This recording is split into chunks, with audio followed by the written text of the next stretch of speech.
शंकर जी को जप करते देख पार्वती को आश्चर्य हुआ कि देवों के देव महादेव भला किसका जप कर रहे हैं। पूछने पर महादेव ने कहा विष्णु सहस्त्र नाम का। पार्वती ने कहा इन 1000 नामों को साधारण मनुष्य भला कैसे जपेंगे, कोई एक नाम बनाइए जो इन सहस्त्र नामों के बराबर हो और जपा जा सके। महादेव ने कहा राम रामेति रमे रामे मनोरमे सहस्त्रनाम तत्तुल्यम राम नाम वरान्य, यानी राम नाम सहस्त्र नामों के बराबर है। भगवान शिव, विष्णु, ब्रह्मा, शक्ति, राम और कृष्ण सब एक ही हैं। केवल नाम रूप का भेद है, तत्व में कोई अंतर नहीं। किसी भी नाम से उस परमात्मा की आराधना की जाए वह उसी सच्चिदानंद की उपासना है।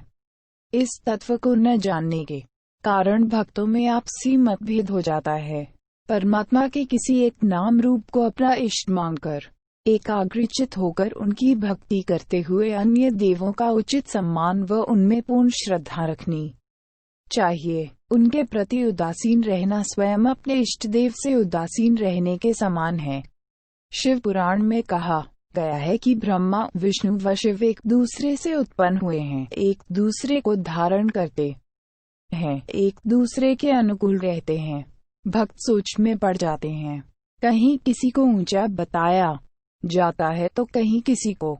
विष्णु शिव से कहते हैं मेरे दर्शन का जो फल है वही आपके दर्शन का है। आप मेरे हृदय में रहते हैं और मैं आपके हृदय में रहता हूँ। कृष्ण शिव से कहते हैं मुझे आपसे बढ़कर कोई प्यारा नहीं है, आप मुझे अपनी आत्मा से भी अधिक प्रिय है।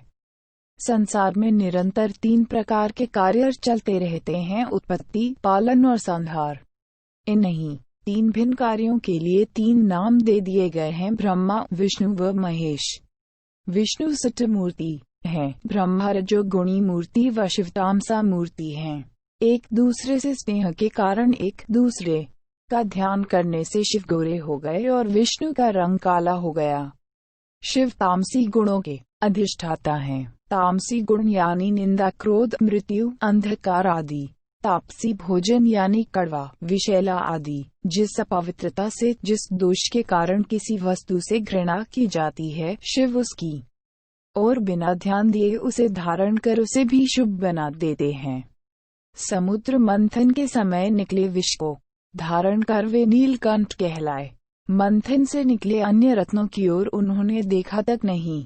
जिससे जीव की मृत्यु होती है वे उसे भी जय कर लेते हैं, तभी तो उनका नाम मृत्युंजय है। क्रोध उनमें है पर वे केवल जगत कल्याण के लिए उसका प्रयोग करते हैं, जैसे कामदेव का संहार। उन्हें घोर तपस्या या सुदीर्घ भक्ति नहीं चाहिए, थोड़ी सी भक्ति से ही वे प्रसन्न हो जाते हैं। वे शव की राख अपने ऊपर लगाते हैं और शमशान में निवास करते हैं। वे जीव को जीवन की अनित्यता की शिक्षा देते हैं। उनके जीवन में वैराग्य है, त्याग है। इसी कारण उनकी पूजा में ऐश्वर्य की वस्तुओं का प्रयोग नहीं होता। हर उस चीज से उनकी पूजा होती है जिन्हें आमतौर पर कोई पसंद नहीं करता। शिव के उपासक को शिव की ही तरह वैरागी होना चाहिए। वे अपनी ही बारात में बैल पर चढ़कर बागंबर ओढ़कर चल दिए, क्योंकि उन्हें किसी तरह के भौतिक ऐश्वर्य से मोह नहीं है। वे आशुतोष हैं, जल्दी प्रसन्न हो जाते हैं, भोलेनाथ है। पर इसका यह मतलब नहीं कि वे बुद्धि का प्रयोग नहीं करते।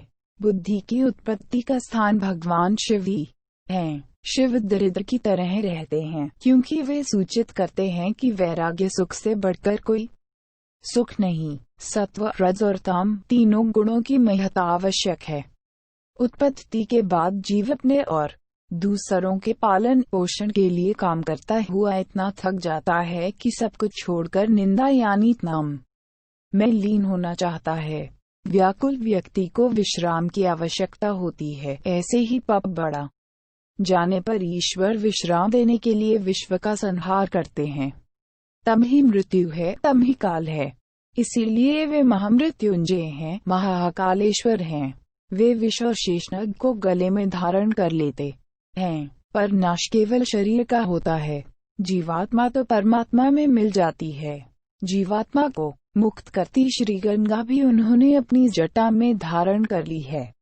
वे संहार करते हैं तो मुक्ति भी देते हैं, बिना विश्राम के, बिना संहार के न मुक्ति भी देते हैं। बिना विश्राम के, बिना संहार के न उत्पत्ति हो सकती है और न ही पालन की क्रिया।